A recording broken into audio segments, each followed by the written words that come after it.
Hey folks, it's Dave Neal here, stand-up comic and host of the Rush Hour podcast. We've got an exclusive Blake Lively versus Justin Baldoni video to get to. The trial is not till March of 2026, but we are still getting new information that's coming out from different court documents, things that are getting unsealed, and it's been like drinking water out of a fire hose. It really has. We've missed so much. There is just so much to cover. So I wanted to really bring it all together in this video, and I'm going to share with you at the very end some more thoughts on the Nick Viall take that was so wrong. Not everybody knows who this guy is, but he's a super big podcaster. He was on The Bachelor like 13 times, and it's always fun to just throw a jab at him. He has the worst take based on fake news, and he takes this proud victory lap. I'm here to tell you that he has not, issued a retraction or any of that, because he's the type that farts in an elevator and then walks out, and then he's leaving us, footing the bill to his, demise. But we'll share that at the end. If you didn't catch that on a video earlier this week, it's a ton of fun.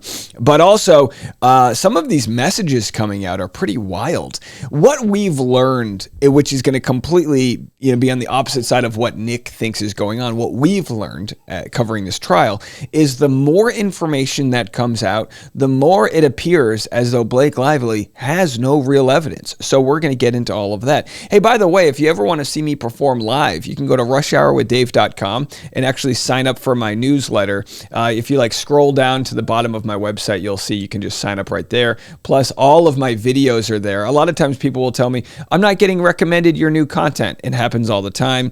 YouTube will sort of cherry pick which content it recommends, even if you are subscribed. So make sure to just go to rushhourwithdave.com. It's completely free. Sign up for the newsletter. Then if we ever get banned from any of these platforms, you'll at least have a way to contact me. All right, but yeah, I'm gonna dive into all these different things that were said. And, there was a lot this week. We heard from Jamie Heath and really his wife, Natasha Heath, who Blake Lively wanted to see more of their birthing videos to make the claim that she was shown, things on set that were not becoming, I guess, of what should be shown. I don't know. It's like if people want to make this a man versus woman fight, then I'm telling you right now, there are way more women on the Baldoni side that have had their lives ruined.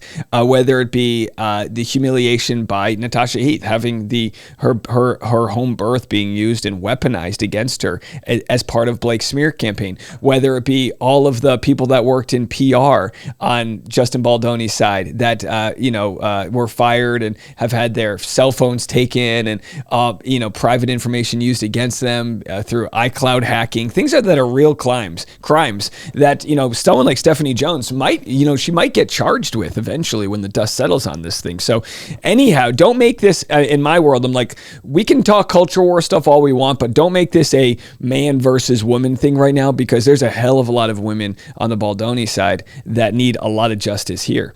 So Blake Lively releases her, amended complaint, whatever her document from this week was. And it shows all of the people that she thinks could be potential witnesses. Now, why might this backfire for Blake Lively? Well, it would backfire because it's more or less the same thing as her telling Baldoni she's got her Khaleesi's dragons, which made her relationship with Taylor Swift kind of go up in air and all these other things, right? So it's this idea that she's sort of weaponizing the clout around her against Baldoni. Well, the clout around her doesn't want anything to do with that. So I'm going to share some of the people from her potential witness list, and then we'll get into some of these text messages. So stick around for these text messages. Some of them you might have seen before, some maybe not, but I think the more we learn about this case, the more we can bring into context what some of these text messages mean, but also the despair that a lot of people felt. Like it was kind of a David versus Goliath here. These people that were working for Baldoni were going up against Ryan Reynolds, Blake Lively, that Mint Mobile money, all of that. So it's pretty wild stuff. But right here we have Deadline sharing it, and this is with the celebrity news. They latch onto, and I'm sure anyone who's involved in PR understands this, they latch onto whenever they can see people in a witness list. Like Emily Blunt was in the possible witness list. It's like, what the hell does Emily Blunt have to do with any of this? I love Emily Blunt. Do not bring my Emily Blunt into this. But so Blake Lively says Baldoni's alleged "it ends with us" misconduct and subsequent preemptive smear campaign cost her some serious cash. Now the Gossip Girl star wants it back triple time. Lively is also naming names, very famous names, of individuals like old pal Taylor Swift, who could have discoverable information for next year's trial. Other potential witnesses include Ryan Reynolds, Deadpool and Wolverine co-star Hugh Jackman, Emily Blunt, Lively's Sisterhood of the Traveling Pants co-star Amber Tamblyn, America Ferrera, Alexis Beadle, Candace Owens, Gigi Hadid, Scooter Braun, and of course Scooter Braun owns a company that's involved here. Candace Owens, of course, the idea behind having her is that she is somehow responsible for the smear campaign, this untraceable smear campaign that was put on by Brian Friedman, or that was put on by the people behind the scenes, that they would take people like Candace Owens and Perez Hilton, and they would pay them a certain amount of money that would get them to think and act a certain way.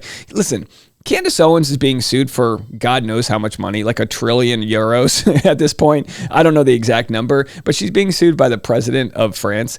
I'm just here to tell you, I don't think Candace Owens takes money from anybody. She's got an ultra wealthy husband. Candace Owens' husband is worth hundreds of millions of dollars.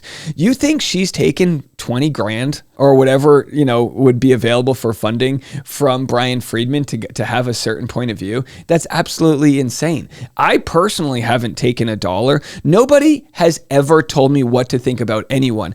I will tell you this, if you want to go down a conspiracy theory, I have had fellow content creators really aggressively try to contingent my friendship with them based on my opinions on worldly matters, which obviously is not going to happen. I'm going to do my own research, feel my own feelings, and present those to my audience. That's my North Star.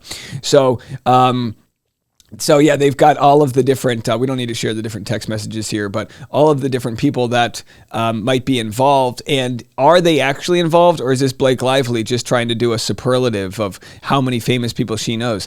I don't think we live in a society, I could be wrong, I don't think we live in a society where if a famous person testifies on behalf of Blake Lively, it's going to help her case. But more importantly, I don't see a famous person testifying on behalf of Blake Lively unless they are egregiously on the right side. Take Taylor Swift, for instance. She funded Kesha's lawsuit, right? She's girl power 101. She helps her friends out when they've been effed over by a coworker, by a paparazzi, by whoever. She sued that one guy who slapped her ass on the red carpet, and after the whole lawsuit was over, she didn't even want any damages. She just literally spent money out of her own pocket to do the right thing. Taylor Swift has shown to have a pretty good moral barometer. We just don't see that here. So let's go this. This is page 14. We've got this whole list of Exhibit 38 filed under seal. Well, it ain't sealed anymore. This is new information. Again, some of it might have already come out, but it is 24 pages of documents of different people, mainly the PR folks around Baldoni. I'm just going to share some of the messages we'll try to make. And again, whenever these things go through the court system, they get completely downgraded in quality. Why is it 2025 and we can't have high-res images? Can we update the systems here? Hey, tag team, I've been seeing some IG comments on random posts defending me by people who are private with no followers and they feel like bots. Can you please confirm we are not doing any of that? I really don't want bots defending me as it feeds into their potential narrative. All right, well, case closed. I mean, what else do you want? These are private messages, and in the private messages, we have Team Baldoni saying there better not be any private bots. Melissa Nathan, part of the PR team that's working for Baldoni, says, I can fully confirm we do not have bots. Listen, if your boss asked for bots and you were like, yeah, look, we're paying 20 grand a month in bots, it's just going to help us get some bastard. You probably wouldn't lie in private messages, but even in the private messages, they're telling the truth. We can fully confirm we do not have bots. This is not also what we do. Bots look fake to anyone. The other team is doing something very specific in terms of what they do. I know Jamie and Jed connected on this. There's that absolute douche who has been Team Blake, and when there was something recently that came out, a fake news story, and Taylor Lorenz posted on it. We'll share what Nick had to say about it in a second. And you might remember a bunch of people all responded to Taylor Lorenz saying the same thing. This is fake. What are you talking about? This isn't what happened, X, Y, and Z. And because everyone had the same common denominator, which is to say, this is fake news, we're all educated on what's going on. This guy, a pro-Blake person, said, see, tell me these aren't bots. Tell me this isn't a coordinated smear campaign. It's the same thing that happens, like, if you ever watch a cultural event, let's say the Super Bowl halftime show, let's say the Janet Jackson has her nipple slip or whatever, right? Everyone in the world is watching this event. If that happened in today's world, Twitter would have the same version of the same joke by 1,000 different comedians. And I say this because when you live in the same cultural moment, it's not joke thievery if one comic makes a joke based on the same low-hanging fruit that another comic, I'm not referring to her breast as low-hanging fruit, I'm sure it's high-hanging, I don't know, that's just the point is that it was a cultural moment. This Blake Lively stuff is a cultural moment. A lot of people are watching this. A lot of people are watching TMZ as they completely got a story wrong. So it's no surprise that they lightning strikes, in the simplest, quickest way to the ground, right? So it's no surprise that a lot of people corrected Taylor Lorenz just like I did, and that doesn't mean that there's a smear campaign, right? So it's almost like anecdotally, it's abusing anecdotal evidence for somebody to say, oh, you're all part of a smear campaign because you all believe that Baldoni's on the right side of the story. It's like, no, we're all believing in that because we all have the same critical thinking values that got us to that conclusion based on reading text messages like this. Before we get to these next text messages, we got to pay some bills. Stick around for the sponsor. We'll be back with a lot more right after this. Today's episode is sponsored by Veracity, an all-natural way to slim down, get energized, and sharpen your focus. Veracity is tackling the root cause of so many issues, metabolism. With Veracity's drug-free, clinically proven, and doctor-formulated solutions, you can support your body's needs to live your healthiest life. Try Metabolism Ignite, the #1 doctor-recommended GLP-1 booster and GLP-1 alternative. No side effects or allergens. Metabolism Ignite is a natural, safe, plant-based aid that results in an 85% reduction in hunger and is clinically proven to lose, on average, 9 pounds in 90 days. So what's in Veracity? It's a unique blend of lemon, verbena, and hibiscus extracts, green coffee bean extract, and magnesium. Veracity is safe to take along with GLP-1 medications to aid in boosting your metabolism and appetite control.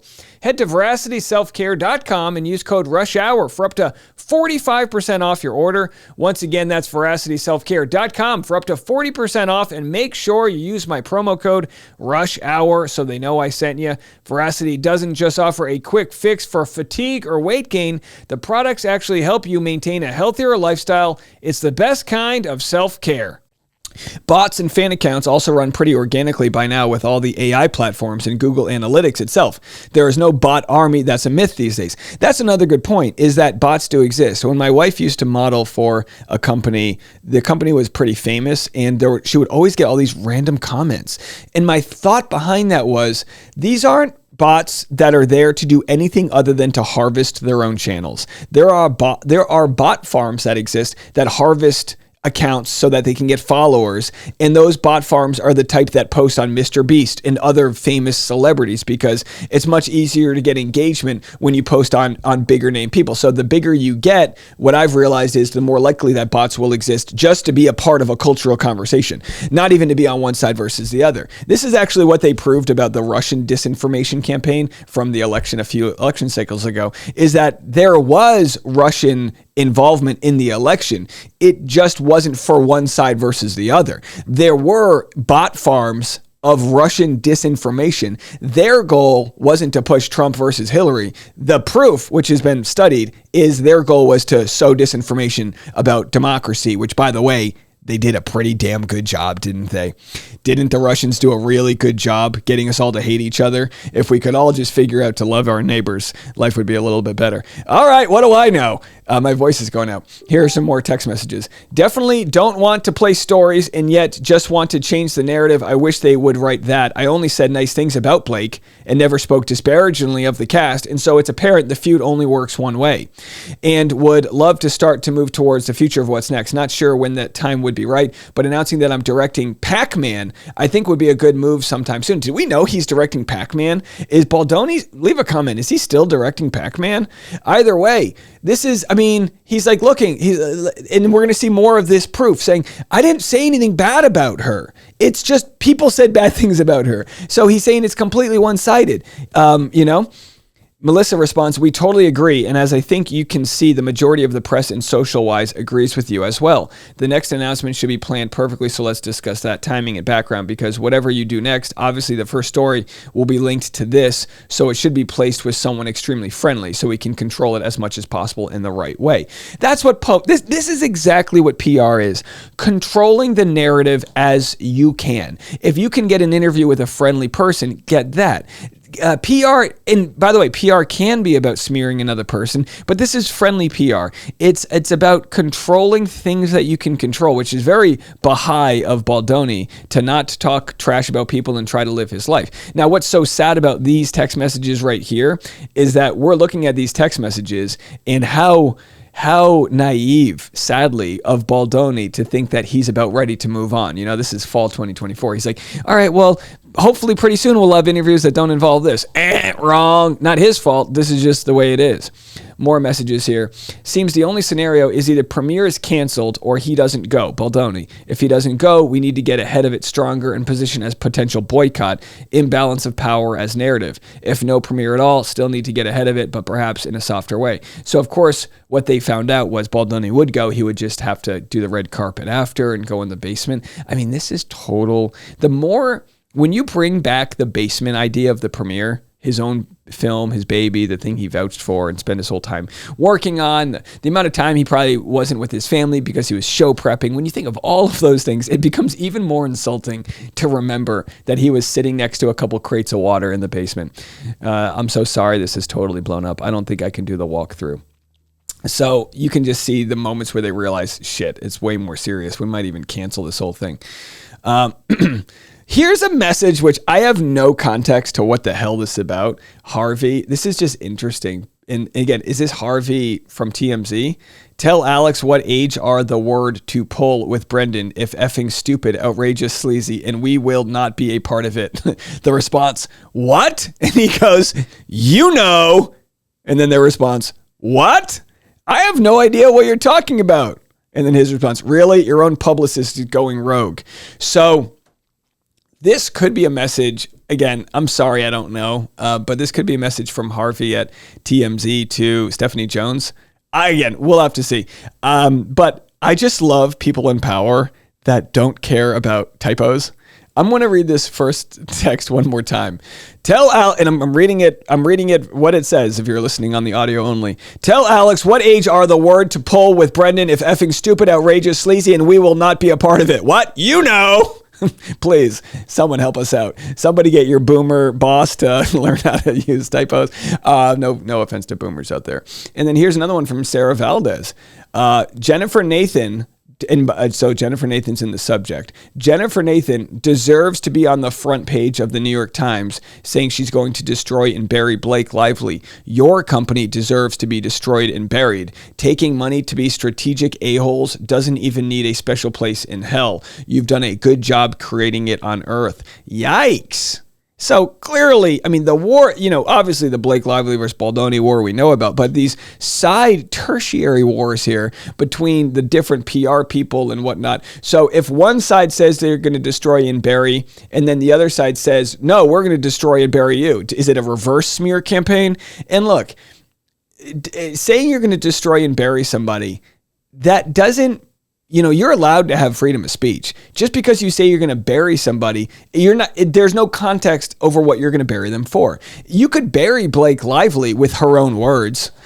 You could also bury Blake Lively with defamation. So it's not the destroying and the burying which is the problem. It's with what? If you destroy and bury Blake Lively with the truth, you're scot-free, baby. That's the beauty of living in the United States of America. If you're not defaming somebody, you can say what the hell you want, period.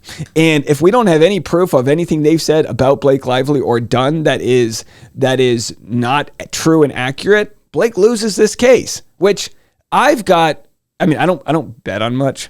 Life is a gamble, right? But if I did bet, I would bet a lot of money that Baldoni wins this in the court of public opinion, that he wins this even financially. Like, I don't know if he's going to get any money out of it, but she's not going to win this case.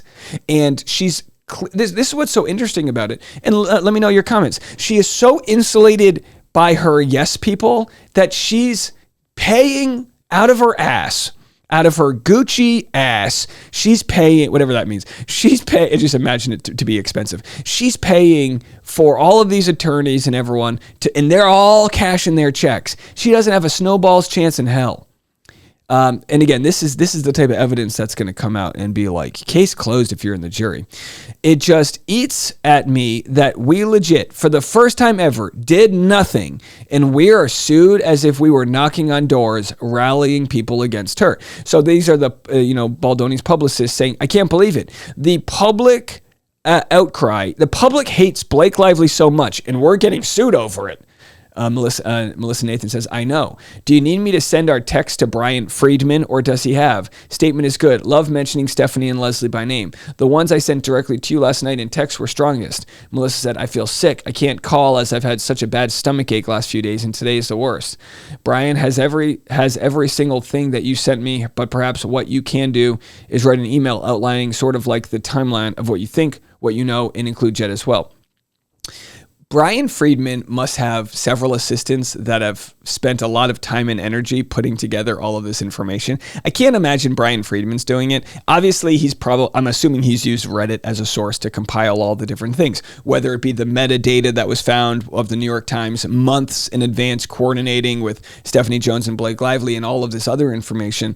It just, the public has come together on this one in bandwidth levels that money could never hire to really get the truth out there, which I think is very interesting. Let's just go over to Nick Viall, right? Actually, I wanted to share with you guys. I already shared this week, but it's so good. I want to share Nick taking a victory lap, thinking Blake Lively is winning. It's so cute to me to see somebody so wrong. Have a listen. Continued to harass Blake and her team, but like, it seems like behind the scenes, things are getting brighter and better for the Team Blake, and when it comes to the court. Do we know if the case? So he thinks things are getting brighter and better for Team Blake. I think it's a dumpster fire. I think if you're Blake's attorneys, I don't think you're going to lose your law license, but they've done some shady stuff right here. Their only thing they should be happy about is that the checks keep clearing. This is like Lisa Barlow dismissed, or are we still having that May 2026? Nope. As far as this particular case where it's Justin sued Blake Lively for $400 million, that is Red done, gone, L. Dismissed. L. I mean, I guess he could file a different claim, I guess. He can It make was a poster board. $400 million defamation, extortion and defamation lawsuit against Blake and Ryan. And it's officially been shut down after they failed to respond to an October 17th order asking why final judgment shouldn't be entered, prompting the court to formally close the case. See, I would say that when they filed it, it was just in a retaliatory claim to distract from the actual claim, which is Blake. Now, look, they did have an uphill battle, the defamation claim, but what Nick's about to say is just based on faulty information. He needs to do a better job getting his producers in line so they give him information and not make him look like a jackass. Accusing Justin of inappropriate behavior at the workplace and the online harassment and the PR campaign that his team, which I think it seems to be a lot of evidence on, and this was more of a tactic to paint himself as the victim. Everyone that he sued, right? That all of that has been he sued. The New York Times. It got dropped. They're countersuing. He's taking a lot of L's right now that you're not really hearing about, which is fascinating. It's almost as if he has power on the internet. Yeah. That's what's crazy is that Nick Viall thinks that Justin Baldoni has more power on the internet than Blake Lively has. Baldoni has more truth on his side, which is why he has the audience. This is how it works. You can't control the way the masses think. The populist belief is that Baldoni's been railroaded by Blake Lively. It's not because she's hot. It's not because it's because they saw all the evidence and they saw the lack of evidence from Blake. And look, if there's some scenario where Blake is actually the victim here and the evidence just doesn't exist, that sucks. But you have to have the evidence in order to condemn somebody. The PR campaign really, doing his work. Anyway, well, shit. Told you so. Speaking of, so then they go on. Anyway, oh geez, I just love it. Anyway, told you so. Okay, and you know what? I mean, this is what kills me is that, God bless him for being so insulated that he's not going to, he's going to assume people just hate on him. He's not going to assume it's because he's absolutely wrong. But this is, and I don't blame, and look, I'm good friends with Susie. I love Susie. She's not going to want to get in on this beef. She's doing what she has to do, right? She's in with a good media company. She's going to do it. Absolutely. But boy, wouldn't it be nice to have some pushback and just be sitting on that couch and be like, actually, this is why you're wrong. There's still a lot at stake, and Baldoni's side has issued their response and whatnot. So I left my comment, of course, saying, geez, this is ridiculous. This is horrible. And I did want to see, I mean this respectfully, I like when I have the chance to respond to comments. Melissa says he thought he had a "see, I told you" moment like Taylor Lorenz, and it completely missed. Absolutely. And then Miriam says, Dave, I agree, but I have to say this is the exact same thing your bestie Taylor Lorenz did, and you still seem to have a hard time criticizing her these days. I don't know what the heck happened in that lunch meeting y'all had, but she seems to have earned a free pass in your book. I don't appreciate it, LOL. And she was even more obnoxious than Nick is here because she was making a very self-righteous "I told you so" statement, as well as calling out anyone who supported Baldoni and daring them to apologize to Blake and her supporters. It's infuriating and also laughable. Not you, to be clear, but her, indeed. Listen, God bless you, Miriam. There's nothing personal here, but of course I responded somewhere and says, you're pretty wrong. I criticized her in 3 different videos. I even responded to that tweet. I literally criticized Taylor Lorenz to her face on her Twitter. Whether she responds to it or not, it's like, whatever. She's like, what am I supposed to do? Did I not criticize her loudly enough? I said, Taylor, you've got it wrong, and this is why. You can go check the tweet. It's still up. Then someone responds, I think people are referring to your meetup. We saw Taylor Lorenz doing a lot of talking and you doing a lot of listening. Listen, if I've ever been accused of anything, it's not listening, okay? I do a lot of talking myself. To me, it felt you were more concerned about 2 people coming together and being able to have a conversation without dunking on each other, which is great, and I understand the concept of wanting people to talk despite different views. But I do think you made it pretty easy to show people that we don't all have to dunk on each other because these substantive issues that you argued about before meeting up were really not discussed in your get-together. I felt there was a bit of a missed opportunity to really discuss the case, which was kind of why you got together in the first place. First of all, I disagree with that. The reason why I interviewed Taylor Lorenz was because it's not productive to argue about random stuff online. But at the same time, this idea that I had some private lunch meeting with Taylor Lorenz so I changed my opinions on things is so maddening. It's the same issue some people had when they heard I was going to take Mint Mobile as a sponsor. This idea, oh, you're going to completely change your opinions now that you've received money, X, Y, and Z. All right, well, now that I haven't changed my opinions, can we shut the fuck up on that one? And you might say, oh, Dave, you have no morals, you have no backbone because you're taking money when, okay, fine, but you don't pay the bills for your family. I do. And I have to take the money where it comes and pick and choose which sponsors I have the flexibility to decide to take and not take. I'm not the size of Nick Viall where I get to start 2026 off on the first week and pick and choose my whole media schedule for the year. I get presented sponsors usually several weeks in advance, and then I run those sponsors. I've got 5 weeks of sponsors left before the new year. I have 0 sponsors for 2026. If Mint Mobile wants to come and say, Dave, we want to sponsor every one of your episodes, I'm sorry, I'm wearing them across my fucking forehead. Are you kidding me? I have to explain to people how this works. You can have a backbone, but you also have to, afford to keep the lights on in your channel. And so this idea that I had a, backdoor dealing with Taylor Lorenz is super laughable. I would say Taylor and I probably agree on 70% of things. We both think a genocide's happening in Gaza. We both think Zohran Mamdani is going to be a good mayor in New York City. We're on different sides of this story, and we're on different sides. Like, she thinks screen time is okay for kids, and I think that's ridiculous. So there's things that you can agree with somebody on, and then there's things that you can disagree with somebody on. I talked to Taylor Lorenz afterwards about some of this, things that we weren't gonna, that we negotiated wouldn't be talked about publicly, like, private sources and things like that. Taylor's friends with people, she knows people on Blake's side. She's got her opinion, she's made it. We're all guilty to have some form of confirmation bias that exists.